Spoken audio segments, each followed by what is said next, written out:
बिस्मिल्लाहिर्रहमानिर्रहीम। अस्सलाम वालेकुम। क्या कायनात खुद ब खुद चल रही है? सवाल। मेरे एक अजीज जो एक ऊंचे सरकारी मनसब पर फायद हैं, किसी जमाने में पक्के दीनदार और पाबंदे सौम और सलात हुआ करते थे, लेकिन अब कुछ किताबें पढ़कर लामज़हब हो गए हैं। उनके नजरियात यकसर बदल चुके हैं। उन नजरियात की तबलीग से भी वो बाज नहीं आते। मैं उनके मुकाबले में इस्लामी अहकाम और तलीमात की मदाफत की पूरी कोशिश करता हूँ, लेकिन अपनी कम इल्मी की वजह से उनका मुदल्लल जवाब देना मेरे बस में नहीं है। इसलिए आपसे गुजारिश है कि मेरी मदद फरमाएं। खुदा को वो कादिर मुतल्लिक और इस जहां का पैदा करने वाला तो मानते हैं, मगर उनके नज़दीक जहां को खुदा ने बनाकर छोड़ दिया है, और अब वो यहाँ जो कुछ भी हो रहा है आपसे आप हो रहा है। कुछ वक्त निकालकर मुख्तसर जवाब दें, ममनून रहूँगा। जवाब। मुझे आपके अजीज ओहदेदार के ख्यालात मालूम करके बड़ा अफसोस हुआ। अल्लाह ताला उनको हिदायत दे और आपको उनके असर से महफूज रखे। अगर आपने मेरी किताबों का मुताला किया होता तो आप उनकी इन सब बातों का जवाब बड़ी अच्छी तरह दे सकते थे। अब भी मैं आपको मुताला करके तैयार रहने का मशवरा दूंगा, क्योंकि ख़त व किताबत में इतने बड़े बड़े मसाइल को समझाना बड़ा मुश्किल है। सबसे पहली बात यह है कि जिस शख्स की क़ुव्वत फ़िक्र माऊफ न हो, वो कभी ये तसव्वुर नहीं कर सकता कि कोई कानून और नज़म किसी नाफिज करने वाले इक़्तिदार के बगैर भी नाफिज हो सकता है और जारी रह सकता है।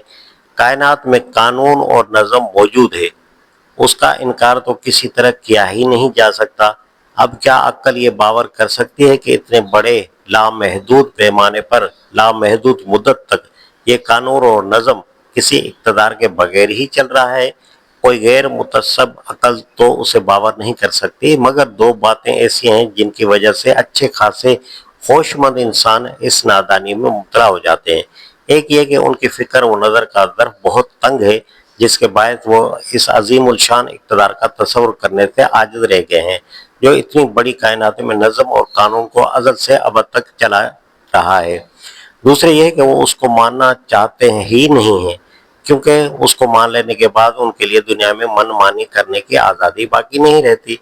ये तो खुदा के मुतल्लिक़ उनके तसव्वुर की गलती है। लेकिन जो हजरत इस तरह की बातें करते हैं, उनसे अर्ज कीजिए कि इतने बड़े बड़े मसाइल पर सोचने और इज़हार राय करने वाले आदमी को कम अज़ कम ईमानदार तो होना चाहिए। आप लोग तो इस वजह से भी खाली हैं। आप खुदा और रसूल और कुरान के मुतालिक जो बातें करते हैं वो इस्लाम के बिल्कुल खिलाफ हैं, मगर इसके बावजूद आप मुसलमान बने फिरते हैं और मुस्लिम मुआशरे को धोखा देने में आप कोई तामुल नहीं करते।